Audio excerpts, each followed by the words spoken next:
Hei alle sammen, og velkommen så mye til avduking. Jeg heter Signe Tryen Rysdal og er arrangementsansvarlig for Revolve i år. Det dere så der, det var vår relativt nye promofilm fra Trollstigen, som var et av de siste store prosjektene til Team 2016. For å få til det så har det vært helt utrolig mye organisering og koordinering med Veivesenet, politi, filmprodusenter, veldig mye forskjellig. De har måttet stenge av Trollstigen. Og i høst så fikk de endelig dratt opp og filmet. Og resultatet var klart i februar. Så vi i Team 2017 har vært veldig, veldig heldige som har fått bruke den til å promotere oss og Revolve. Ja, nå som vi satt stemningen litt med denne, så får jeg bare ønske alle igjen hjertelig velkommen. Veldig, veldig gøy å se at så mange kunne komme. Vi hadde ikke trodd at vi klarte å fylle R1, så det er veldig, veldig gøy å se. Litt praktisk informasjon om avduking. Det kommer til å vare i ca. 3 kvarter, og det kommer til å være tale fra prosjektleder, hovedsponsorer og tekniske ledere. Og så får dere selvfølgelig også se den helt nye bilen vår for aller første gang. Litt sånn praktisk informasjon. Som dere kanskje hørte, så kan det bli ganske høy lyd, og det blir også litt sånn blinkende lys og sånn til tider, så bare vær litt obs på det hvis noen er litt følsomme der. Vi har 4 nødutganger, 2 oppe der hvor dere kom inn, 2 oppe bak, og så er det 1 rundt duken bak der. Ja, da har jeg egentlig sagt mitt, så nå skal jeg ønske velkommen til prosjektleder. Rebecca, hun begynte for Maskin i 2015 og ble prosjektleder i Revolve for ca. et år siden. Noen av de gamle medlemmene var litt skeptiske til å få inn en førstis med dreads, men nå er dreadsene borte, og alt har gått veldig bra. Så jeg vil ønske hjertelig velkommen til Rebecca Sandstedt.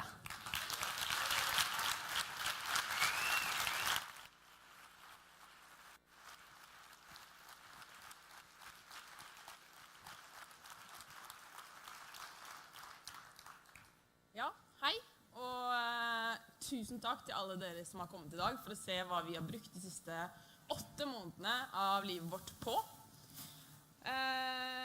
Først og fremst, tusen takk til alle sponsorer som gir oss muligheten til å leke med utstyr, komponenter, materialer som vi aldri ellers vil være borti i løpet av studietiden, og som gir oss muligheten til å pushe våre egne grenser og tekniske løsninger år etter år. Tusen takk til familie.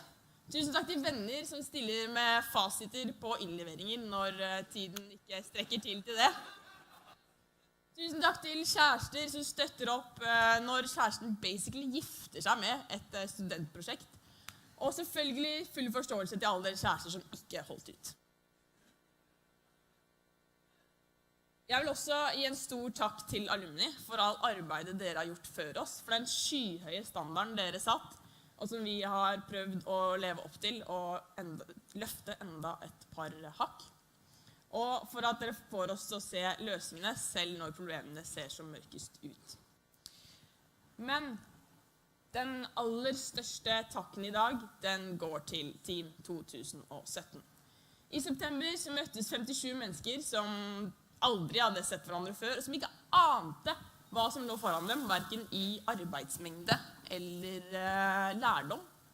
For Revolve er et unikt verv. Du lærer masse, både ingeniørfaglig og i forhold til prosjektarbeid. Men for å lære mye, så må man jobbe mye. Og den tiden som teamet har lagt ned i år, den kan egentlig ikke forklares til noen som ikke har vært med eller har opplevd noe lignende. Den innsatsen, kvalitet på arbeidet, hvordan prosjektet har blitt prioritert over alt annet, det står det stor respekt av. Nå har vi brukt 8 måneder på å lære oss masse, på å designe, på å produsere, på å fikse det som ikke funket, produsere litt til. Og så står vi her endelig i dag med ferdig bil. Det er kjempegøy å se hvordan så mange av dere har vokst så mye som personer det siste året, og det er virkelig en ære å jobbe med dere. Men det å forklare til andre hva vi egentlig driver med, det er ikke alltid så lett. Mamma, venner, tror vi gjør noe sånn som dette her. Mekke litt, kjøre litt, skru litt på bil. Vi selv får et veldig tunnelsyn på konkurranse, tekniske løsninger, alt vi skal få til når vi kjører på banen i sommer. Men så viser det seg at i realiteten så er det mange lange kvelder, ekstreme mengder pussing og veldig mye synsing. I år så bygger vi vår 6. bil. Vi har økt jenteandelen med 600% i forhold til i fjor. Og vi har 2. året med eget fag. Det betyr at alle som er med i Revolve får 15 studiepoeng. Rett og slett fordi vi er så heldige at NTNU er enig i at det vi lærer i Revolve er veldig viktig og veldig studierelevant, så vi får det som en del av mastergraden. Vi har også gitt ut 2 magasiner i år, det siste senest i dag, og der ligger det en kjempejobb bak av markedsgruppen. Men nå har vi holdt på siden september, og nå står vi her med ferdig bil, men vi har kanskje det kuleste foran oss, og det er konkurransene. Vi deltar i Formula Student, verdens største ingeniørkonkurranse for studenter. Det er en ingeniørdesignkonkurranse som betyr at vi blir bedømt både på bilens prestasjoner, rundetider, effektivitet, men også på markedsføringsplan, hvordan vi kan forsvare våre kostnader, og ikke minst hvordan vi kan forsvare våre tekniske løsninger.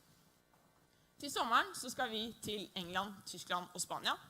Der skal vi møte 3000 andre studenter som har stresset og blødd og svettet for akkurat det samme som oss, som har sittet i akkurat like lange kvelder som oss. Forhåpentligvis har vi sittet enda litt lengre kvelder. Skal vi møte dem på racerbanen og vise at NTNU har ingeniørstudenter i verdenstoppen. For at dere skal forstå litt mer av noe av konkurransen, så har jeg lyst til å vise dere en film fra vår deltakelse i England sist sommer.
Historien til Revolve, den begynner i 2010.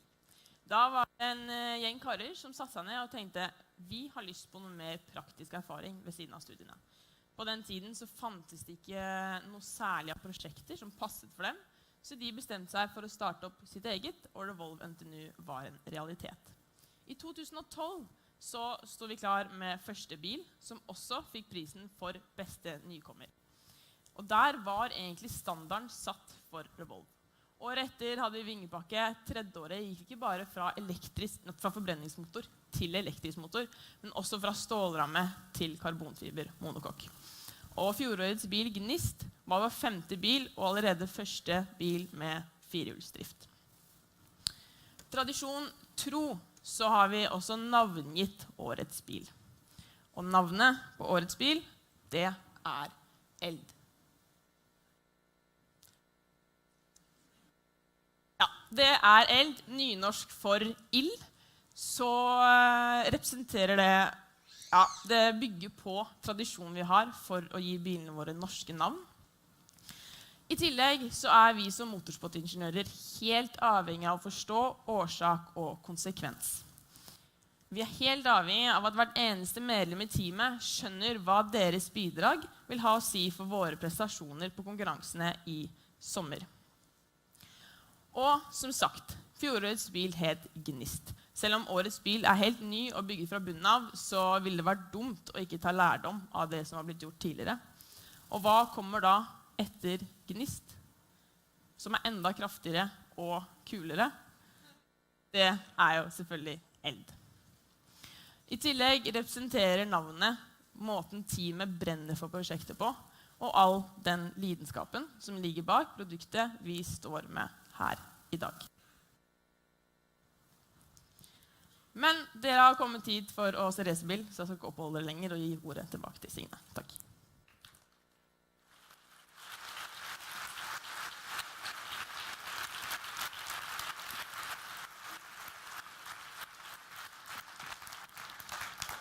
Tusen takk til Rebecca. Vi i Team 2017 har vært utrolig heldige som har hatt en så flink og ikke minst engasjert leder som Rebecca. Det helt essensielt når man skal gjennomføre et så krevende og ambisiøst prosjekt. Noe annet som helt nødvendig støtte fra eksterne samarbeidspartnere. Og der har vi i Revolve også vært veldig heldige. Vi har kjempemange sponsorer som engasjerer seg, som hjelper oss, og som viser interesse for prosjektet vårt, og som anerkjenner alt det vi driver med. En av disse Kongsberg Gruppen. De virkelig engasjert i vårt prosjekt, og de har vært med oss helt siden 2013, og de har vært vår hovedsponsor siden 2014. Og de siste årene så har vi også hatt deler av vår produksjon i deres lokaler i Kongsberg, noe som har vært helt uvurderlig for oss. I dag de her for å fortelle litt om sin organisasjon, så ta vel imot Ørjan Stengelsrud, som Executive Vice President Business Support i Kongsberg Defense and Aerospace.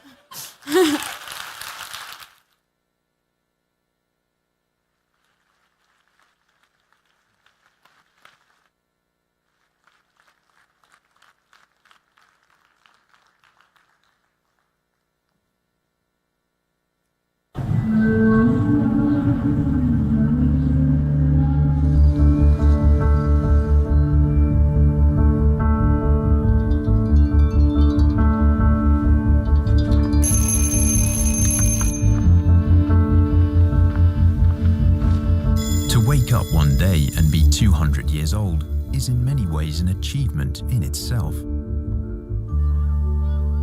But to wake up 200 years old, more innovative and more dedicated than ever, raises a simple question. How?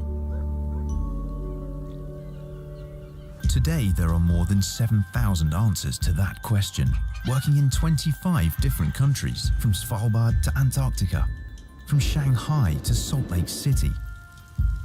And even though Kongsberg has grown to be involved in many different industries, we all have something in common. We go to work to make it better and safer for others to do theirs.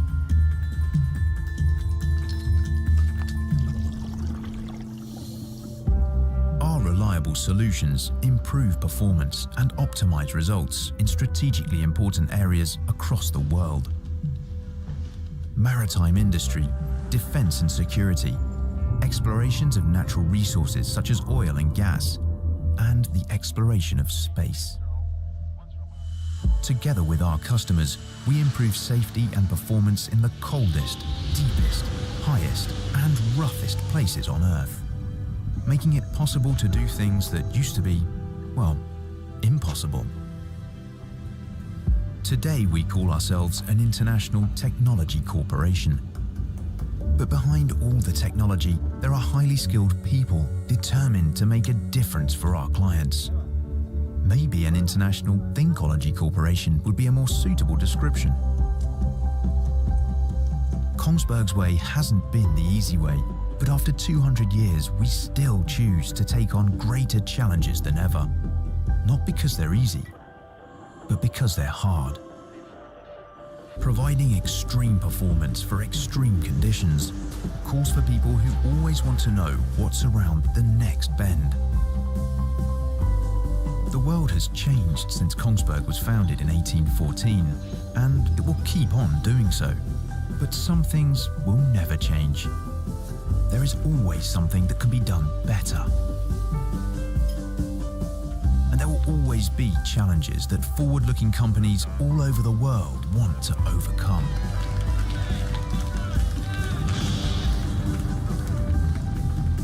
There are those who think that we humans are about to reach the limits of modern technology. They're wrong. We've just begun.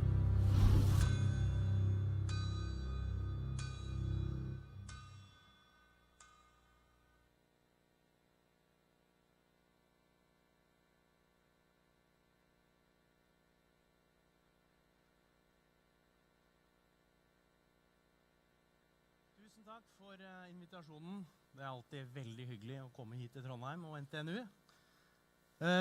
På vegne av Kongsberg Gruppen så har jeg blitt bedt om å si litt om hvorfor et over 200 år gammelt teknologiselskap såpass interessert i det dere gjør på Revolve og har vært sponsor gjennom flere år. Så det tenkte jeg skulle gjøre, hvorfor vi sponsorer Revolve. Og det det 3 grunner til. Den aller første grunnen, den egentlig ganske opplagt. Kanskje ikke så viktig, men det jo fordi racerbil skikkelig tøft. Det jo det, og vi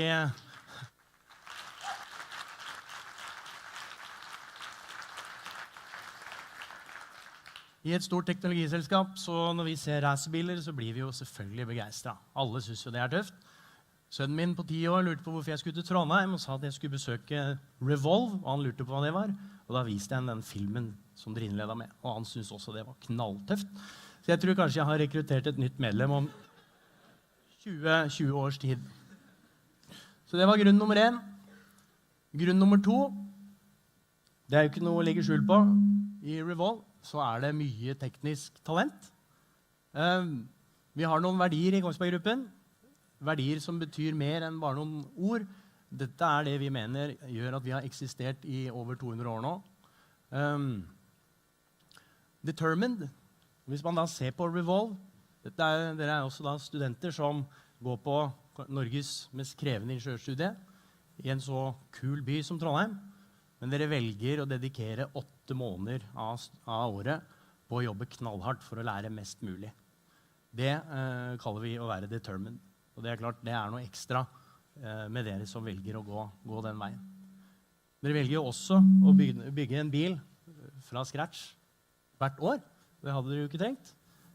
Og det synes vi også å være determined. I Kongsberg-gruppen så snakker vi også om innovasjon, og det samme for Revolve. Dere sprenger jo grenser hele tiden. Vi har jo skjønt at til neste år så skal dere delta I autonom konkurranse. Det synes vi skikkelig hårete og tøft. Og innovasjon, det ingen tvil om at det også kjennetegner Revolve. Og så fra vi først begynte å sponse dere, og frem til nå, så har det jo blitt en veldig stor gjeng, med over 60 studenter. Og det klart, samarbeid på tvers mellom ulike fagdisipliner, og få en ganske så stor organisasjon til å nå sine mål, det krever masse collaboration.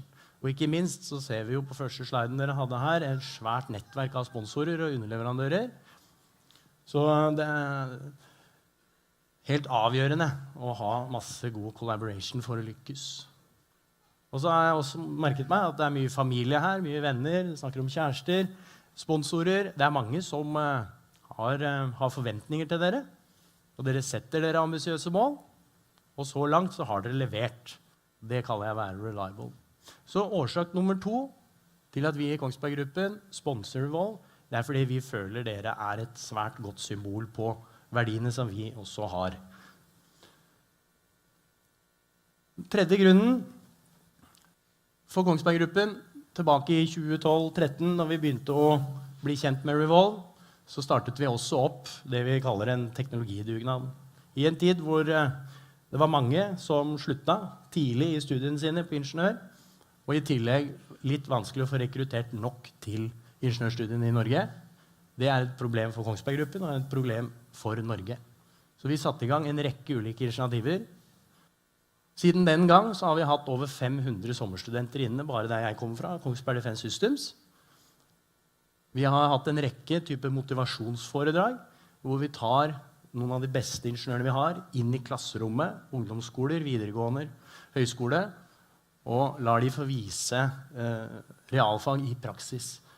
Her ser dere en av våre beste på aerodynamikk, som forklarer ungdomsskoleelever Newtons lover ved bruk av papirfly på en måte som ungdommene forstår, og hvor de skjønner at jøss, dette er jo kult.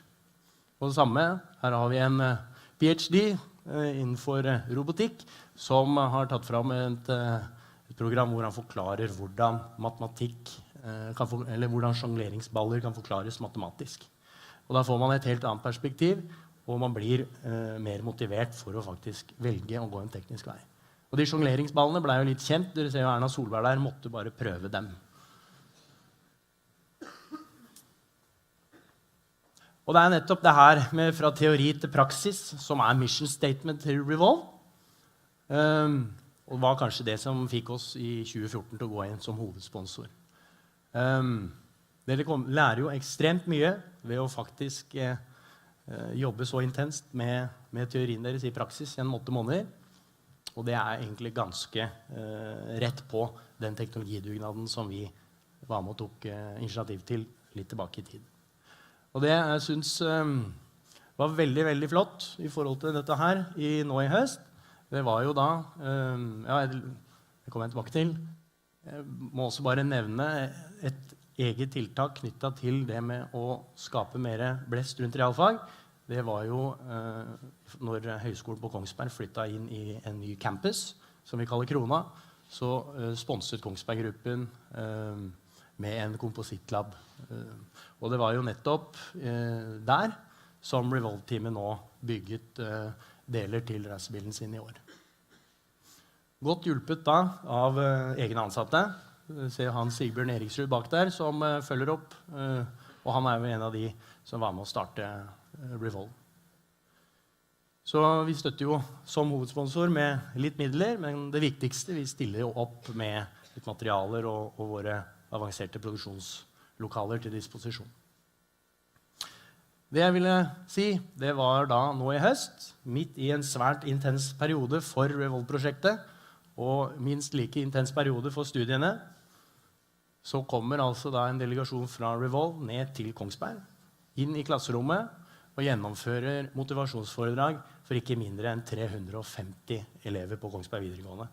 Og jeg er helt overbevist om at mange av de nå har blitt motivert til å gå samme veien som dere. Og det synes jeg fortjener en stor applaus.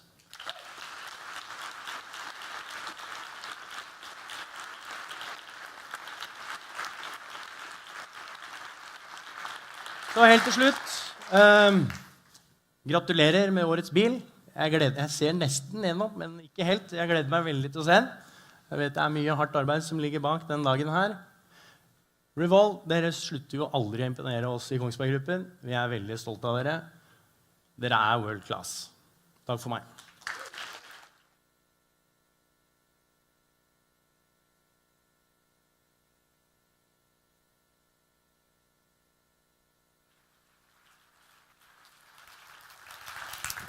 Tusen takk til Ørjan og til Kongsberg Gruppen.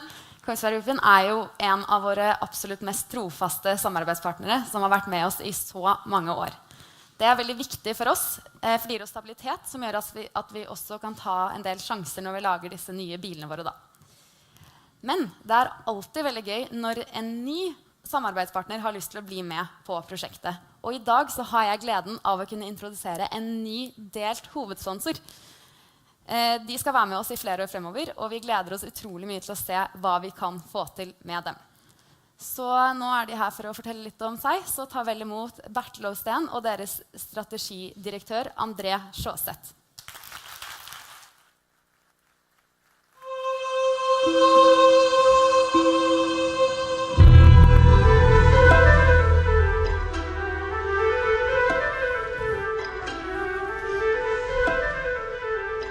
This is your life.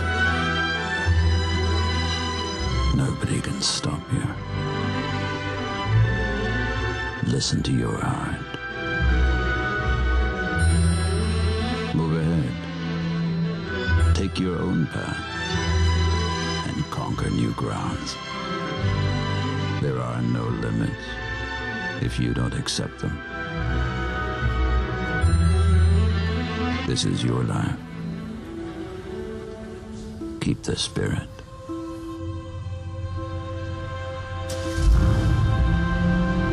Because life is a journey. Your journey.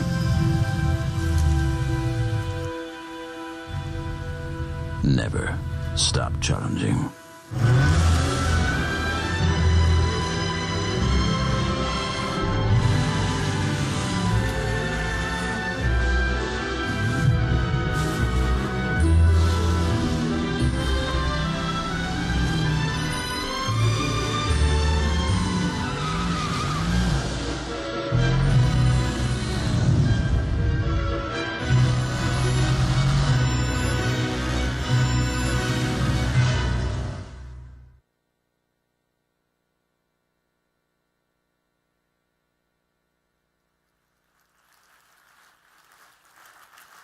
Hei, hei.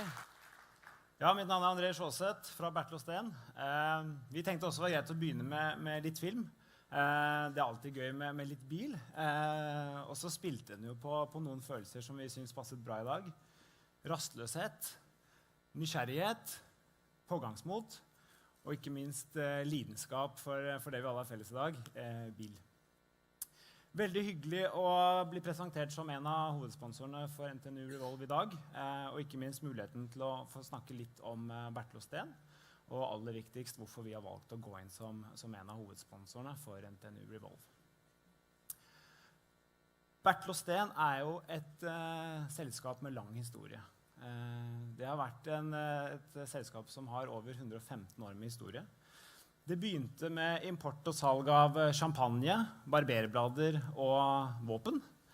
Men etter hvert så ble import og salg av 3 Cadillacer begynnelsen på det bilkonsernet vi I dag.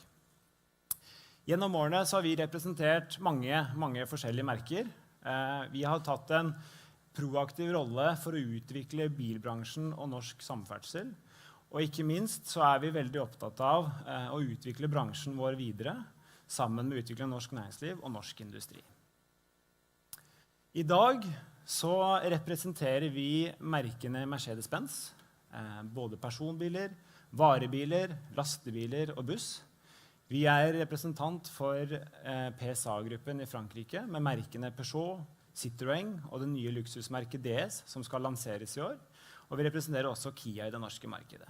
Dette gjør vi som importør, men vi har også over 40 egeneide forhandlere som distribuerer disse merkene over hele landet.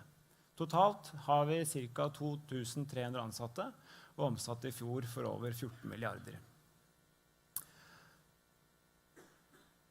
Vår bransje står overfor en rivende utvikling. Det skjer utrolig mye. Det skjer det I alt næringsliv og for alle industrier, men for bilbransjen så treffer dette litt spesielt. Fremtoningen av grønne drivlinjer og elektriske drivlinjer har virkelig slått inn for fullt I Norge mer enn noe annet marked. Digitaliseringen I vår bransje handler om hvordan bilene nå blir tilkoblet internett, de blir tilkoblet med hverandre og ikke minst med infrastrukturen. Delingsøkonomien på vei inn I vår industri, hvor bildeling blitt vanligere. Vi ser at mobilitetsbegrepet kommer sterkere og sterkere. Så folk begynner rett og slett å bruke og tenke på eierskap rundt bil på en ny måte. Når vi da kobler det med selvkjørende teknologi, så vår industri I stor endring. Og det klart, hvis man tenker på dette her, hvordan dette skal bli, så vil bilens rolle I fremtiden, og I samferdselen I fremtiden, være veldig annerledes.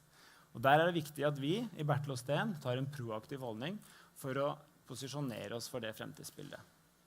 Det betyr at vi må lykkes med å innovere. Vi må klare å legge til rette for nyskapning. Vi må utvikle og tiltrekke oss ny kompetanse, unge talenter, og ikke minst så må vi jobbe veldig målbevisst, veldig dedikert for å lykkes med å ta en posisjon I fremtiden. Derfor, når vi ble presentert for NTNU Revolve, så kjente vi oss veldig raskt hjemme i de utfordringene vi stod overfor. Etter hvert som vi ble litt bedre kjent med prosjektet, og forstod ambisjonen som ligger til grunn, den dedikasjonen dere viser, den arbeidsinnsatsen som legges ned i tillegg til vanlige studier for å lykkes med dette prosjektet, det å jobbe mot felles mål, det å utvikle noe, skape noe nytt, og ikke minst samarbeide på den måten dere gjør, det rett og slett imponerte oss. Så dette hadde vi veldig lyst til å være med på. Så dagen i dag representerer også for oss starten på vårt samarbeid. Vi ble enige rett før påske, så det er veldig nytt. Vi gleder oss veldig og er stolt og ydmyke for at vi får lov til å være en del og støtte opp under det arbeidet dere gjør og skal gjøre fremover. Det blir veldig, veldig spennende. Så med det så vil jeg egentlig bare si at dette er en gledens dag for oss også. Vi gleder oss veldig til å følge dere, og ikke minst i årets konkurranser. Gratulerer med dagen. Dette er jo en stor milepæl som dere sikkert har jobbet veldig hardt mot. Og ikke minst, lykke til i de konkurransene og de testene som nå ligger foran dere. Takk skal dere ha.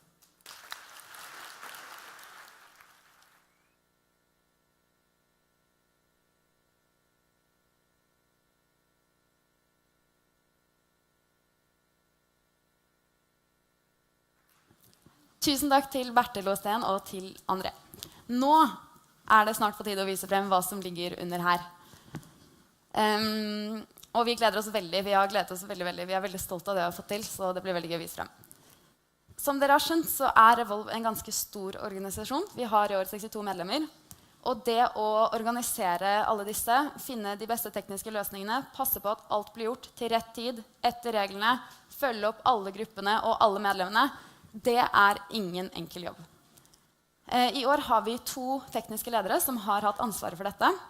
Og de skal nå komme og fortelle litt om denne bilen, og da etter hvert avduke bilen. Så ta vel imot elektroteknisk leder Glenn Flø Karlsen og mekanisk leder Jens Mildestveit.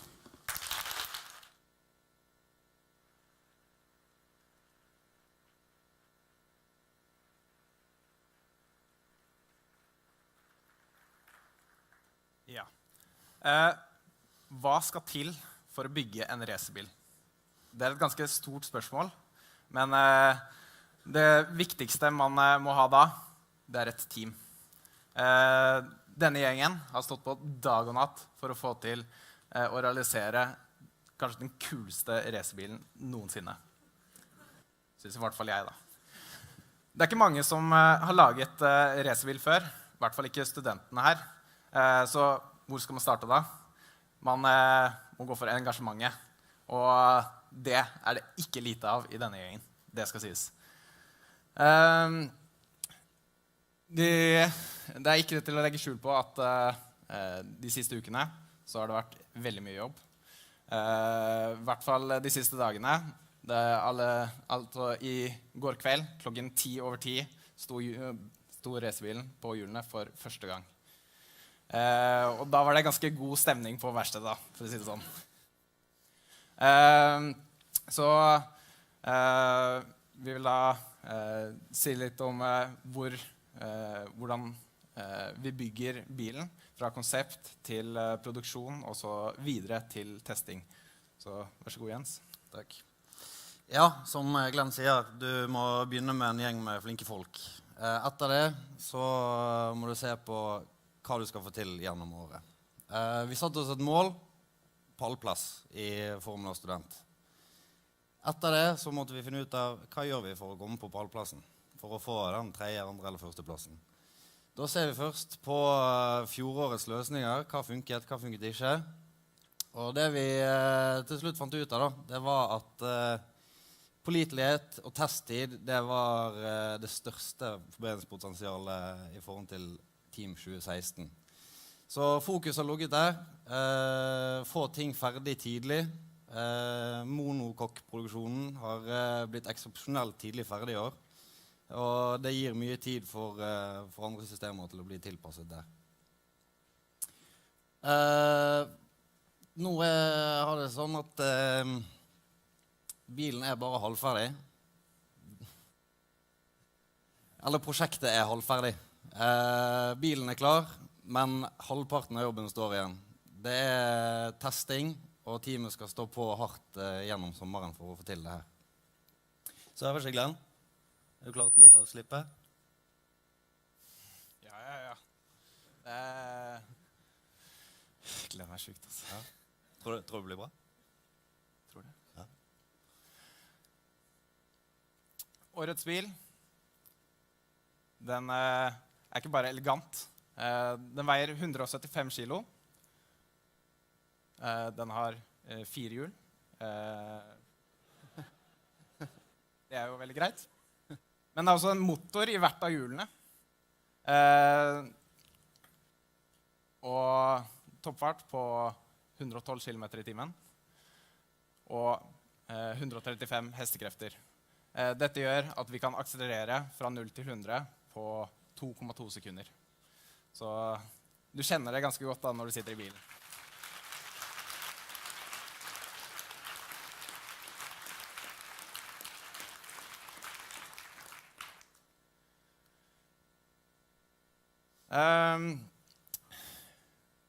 Nå er det ganske mye som skal til for å nå verdenstoppen og ligge der. Disse verdiene er det som har gjennomstyret årets team. Vi vil ha en pålitelig bil. Den skal fungere hele tiden, under testing, under kjøring, under konkurransene.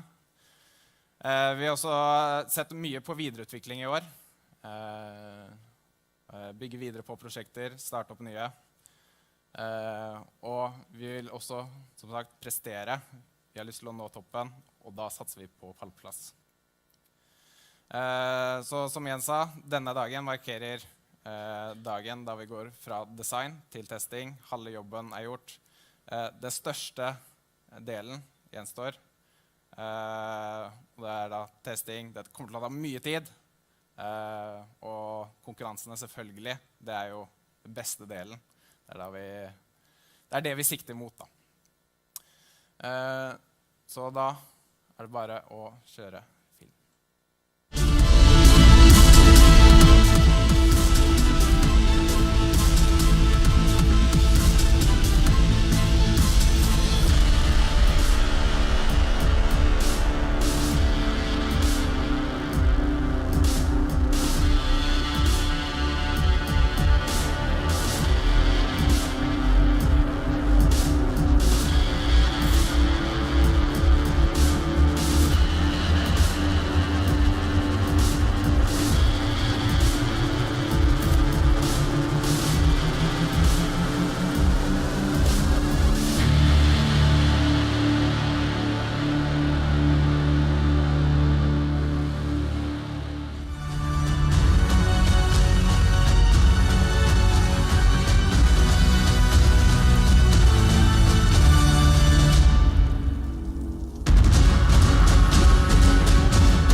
Ja, det var det var nesten litt bra at det der skjedde, for det beviser at alt går ikke alltid sånn som det er tiltenkt. Og sånn er det også i Revolve. Nå skal jeg presentere litt av de mekaniske systemene på bilen. Begynner med monokokken, selvbærende karosseri. Den bygd opp av en sandwichstruktur av karbonfiber, aluminium og eller skumskjerne, og så karbonfiber igjen. Den veier i år 20 kilo, og skal tåle ganske tøffe belastninger som bilen blir utsatt for gjennom konkurranse. Vi har også redesignet krasjstrukturen fremme i front på bilen i år. Nye regler gjør det vanskelig å bruke innebygd krasjstruktur i nesen, så i år så har vi gått for en crashbox i stedet for. Det har egentlig endt opp ganske bra, for det ble lettere og det var enklere å utvikle enn den konstruksjonen vi hadde i fjor. Så der var vi ganske heldige. Monokokken, som har blitt nevnt tidligere, den blir produsert i Kongsberg. Her litt ymse bilder fra produksjon. Vi setter utrolig stor pris på det samarbeidet vi har med Kongsberg-gruppen. Det hadde ikke vært mulig å gjennomføre det her på den måten uten at de hadde støttet oss, at vi hadde fått tilgang på den kompetansen og det utstyret, ikke minst, som de har på arsenalet i Kongsberg. Hjuloppheng. Nytt av året at vi har byttet dekkleverandør fra Hosier til Continental. Nå ser dere kanskje at det står Hosier på dekkene som står på bilen nå. Ironisk nok så ligger de dekkene 10 minutter unna på posten sin sentral, men de fikk vi ikke tak i dag. Så igjen, alt går ikke som planlagt da. Hjulopphenget, det tar utgangspunkt i dekk. Egentlig hele designet på bilen tar utgangspunkt i dekk, for det er det som er begrensende faktor på hvor fort du kommer deg rundt en bane. Tilgjengelig grep i dekkene. Grunnen til at vi har byttet dekk i år, det er at vi får muligheten til å bruke 13-tommers dekk. I fjor brukte vi 10. Og da får du muligheten til å designe hjulopphenget på en sånn måte at du får mer frihet til å utvikle hjulopphengsystemet sånn at du får utnyttet mer grepskapasiteten. Det sitter også 4 motorer på bilen her, inn i hvert hjul. Der inne i hjulet står det også en planetgirkasse. Den har en utvekslingsratio på 15,48 til 1. Det vil si at du girer ned fra 20 000 omdreininger i minuttet til 1300, og så går du fra 21 Newtonmeter i moment til 325 i hvert hjul, som til slutt utgjør 1300 Newtonmeter totalt på bilen. Og da begynner det å rive ganske godt. Hjulopphenget består jo også av felger. Når vi går for nye dekk, så må vi også redesigne felger. De er topologioptimalisert. Det er aluminium og karbonfiber i samspill. De utvikler ved hjelp av ganske smart bruk av software. En annen del som er veldig bra ingeniører, og som også har benyttet seg av smart software-bruk, det er uprights. De er også topologioptimalisert, men de er i titan, og de er 3D-printet. Dette er teknologi som er for fremtiden, og det er et ekstremt potensial som ligger i bruk av 3D-printing og additiv tilvirkning, topologioptimalisering, som gjør at vi følger med fremtidens teknologi. Aerodynamikk, det er ikke bare for at det skal se tøft ut. Det er også for å skape større normalkrefter i dekkene, sånn at du får høyere grepskapasitet uten å legge på statisk vekt på bilen. I år så har vi 610 Newton i 60 km i timen. Det vil si at vi legger på 61 kilo bilen bare i lufttrykk i 60 km i timen. Når vi nærmer oss toppfart, så har vi 2180 Newton, så over 210 kilo lagt på bilen i lufttrykk. Det gjør at du kan ta svinger raskere, og da kjøre raskere på bane, og forhåpentligvis komme på pallplass. Litt av grepene som er gjort for å få til de tallene her, er at det er jobbet veldig mye med downstream-effekter av flow, luftstrømninger altså. For å få til det så har vi lagt på en del styrende elementer som kaster luft rundt ting på bilen som ellers ville gjort eller gitt en negativ effekt, og dermed får vi bedre utnyttelse av luften. Og så har vi utnyttet angle of attack, det vil si vinkelen de vingeelementene står på. Da har vi nærmet oss et punkt der vingene ikke lenger fungerer så godt, men vi ligger akkurat på grensen der og vipper, og kan utnytte elementene maks. Da var jeg ferdig med mitt. Da skal Glenn få ta over på det elektriske.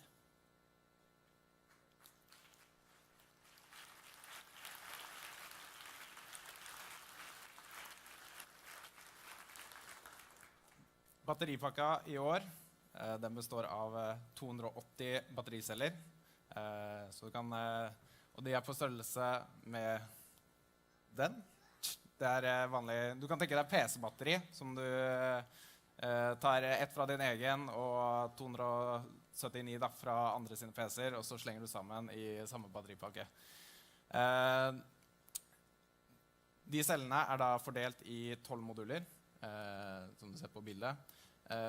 De to midterste foran har vi forkortet i år, slik at vi kan få inn mer luftgjennomstrømning gjennom en nakadukt under i monoen, som dere kan se på forrige slide der. Da ser dere luftgjennomstrømningen som går under bilen og opp i batteripakka. Dette gjør vi for å få enda bedre kjøling av battericellene. Batteripakka kan gi ut 100 kilowatt, eller 135 hestekrefter. Og dette kan sammenlignes med det litt mer enn en gjennomsnittlig personbil. Til gjengjeld så veier den under en 10-del av vekten, og du kjenner det ganske godt da, når du tråkker på gassen. Vi har også to store utviklingsprosjekter som pågår i Revolve. Det ene egenutviklet motor, det andre egenutviklet inverter. Når det gjelder motoren, så den i produksjonsfasen nå. Det blir da den første motorprototypen som basert på et eget design i Revolve. Og vi lager da den gjennom sommeren og skal teste om den funker, og hvis den gjør det, så kan vi starte med å bygge biler som har egendesignede motorer.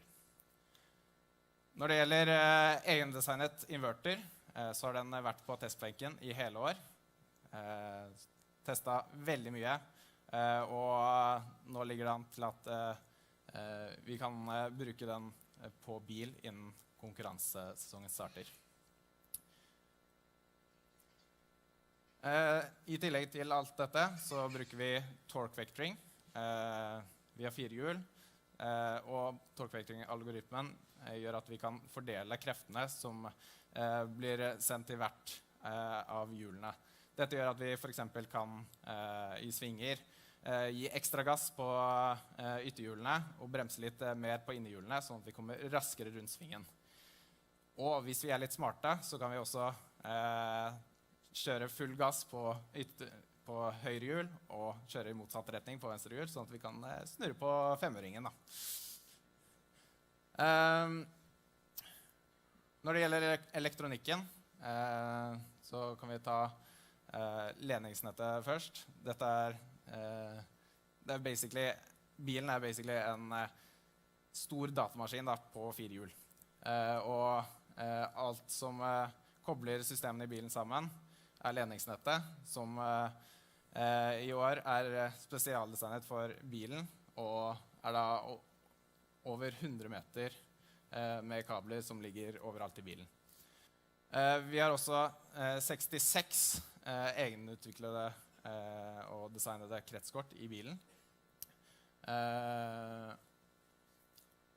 Og når det gjelder dashbordet, så kan vi bruke det til å tune alle innstillingene i bilen. Dette kan vi har også en datalogger som ligger i dashen, som gjør at vi kan lagre alle data under testing og kjøring. Og dette kan vi se på i etterkant og analysere videre. Men under testing også så har vi en basestasjon som mottar data via telemetrisystemet til bilen. Og for å kunne analysere alt dette så bruker vi en egenutviklet programvare som heter Analyze 17. Analyze helt redesignet i år. Dette for å gjøre det enda raskere å bruke, enda mer brukervennlig. Og ja, bruk det litt selv, det ser jævlig bra ut. Ja, så det var litt om alle. Nå har jeg veldig gjerne lyst til å ha hele teamet ned hit, slik at vi kan presentere hele teamet for alle sammen.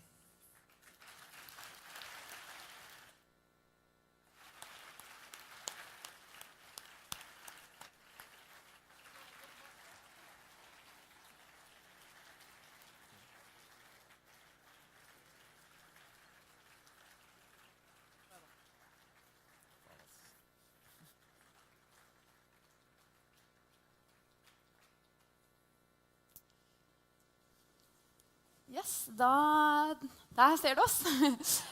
Ja, det vel ikke så veldig mye mer å si enn tusen takk for at så mange hadde lyst til å komme på en nesten perfekt avdykking. Det var veldig morsomt. Jeg vil bare gi bitte litt info før vi avslutter til alle studenter som kanskje ble litt gira av det de så og kan tenke dere å være med på prosjektet neste år. Så skal vi ha et informasjonsmøte om gruppelederopptak og opptak av andre sentrale stillinger i R9 nå 2:30, og det serveres kake, og dere får høre enda mer om Revolve. I tillegg så har vi da til sponsorene våre og familiemedlemmer, så skal vi ha omvisning på verkstedet vårt. De som har lyst til, alle som vil kan være med på det, det er bare å møte Aida om cirka en halvtime utenfor her da, så tar hun dere med ned. Ja, nå som avduking ferdig, så alle hjertelig velkommen ned for å se mer på bilen, ta noen bilder, snakke med teamet, og dere kan også se på de tidligere bilene våre utenfor da. Så tusen takk for at så mange ville komme, og ja, tusen takk.